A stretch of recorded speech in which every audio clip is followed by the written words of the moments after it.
যাদের বয়স বেড়ে যায় তারা নিজের বয়স লুকোনোর জন্য অন্যকে এমন কিছু বলে সম্বোধন করে বসে, সেটা শোনার পর তুমি হাসবে না কাঁদবে কিছুই বুঝতেই পারবে না। হাসি কান্না সে না হয় পরে হবে, তার আগে ঘটনাটা শুনুন।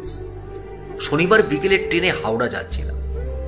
57-58 বছরের এক যুবক, উনি নিজেকে যুবক বলেই মনে করেন, আমার মুখোমুখি বসেছিলেন। হঠাৎ করেই আমাকে জিজ্ঞেস করলেন, আচ্ছা কাকু, হাওড়া থেকে সল্টলেক যাওয়ার জন্য কত নম্বর বাস পাওয়া যায় বলতে পারবেন? প্রশ্নের উত্তর দেওয়ার আগে ওনার মুখের দিকে তাকালুম ভালো করে। আমাকে কাকু বলে কেউ ডাকতেই পারে। যখন দেখি আমার থেকে 18-20 বছর বয়স বেশি আধবুড়ো লোকটা আমাকে কাকু বলে ডাকছে, তখন আমার সত্যিই হাসি পায়। নিজের বয়স লুকিয়ে রাখার এ এক অভিনব কায়দা। মনে মনে ভাবছি, যে যেভাবে খুশি থাকতে চায় থাকুক না। ওনার প্রশ্নের উত্তর দিতে গিয়ে বললাম, বাস না ধরে আপনি বরং হাওড়া থেকে মেট্রো ধরে নিন, তাতে সুবিধা হবে। ঠিক আছে, তাই করব। আমার বন্ধুও সেটাই বলেছে। কিছুক্ষণ পর আবার জিজ্ঞাসা করলো, আপনি যাবেন কোথায় কাকু? এবার কাকু বলে ডাকতে আমার আর অতটা অস্বস্তি হয়নি। আমি ধরেই নিয়েছি কাকুটা একটা সম্বোধন মাত্র। বললাম, আমি হাওড়া যাব। তারপর এটা সেটা নিয়ে আমার সাথে গল্প চলল। কিছুক্ষণ পর আমার অপর দিকে সিট থেকে 3 জন উঠে দাঁড়ালো নামবে বলে।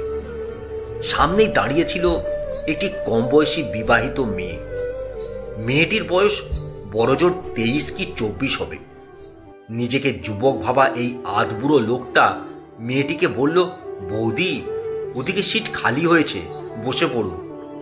মেয়েটি ওই বুড়ো যুবকের মুখের দিকে এক ঝলক তাকিয়ে নিয়ে সিটে গিয়ে বসল। বয়স্ক যুবক তখন বলে উঠল, সিট না পেলে বেশিক্ষণ দাঁড়িয়ে থাকা যায়?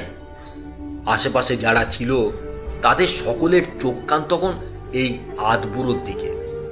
নিজের মেয়ের বয়সী মেয়েকে বৌদি বলাতে 2-1 জন ফিক করে হেসে নিয়েছে ততক্ষণে।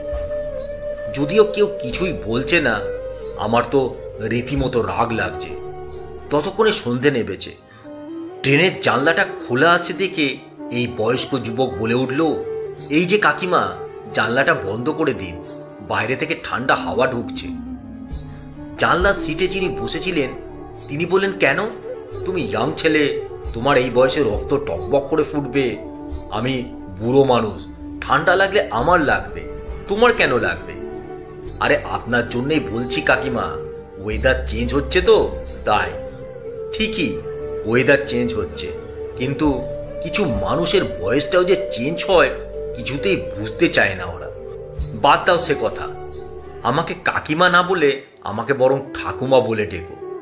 কাকুর মাকে কাকিমা বলে ডাকলে শুনতে খারাপ লাগে।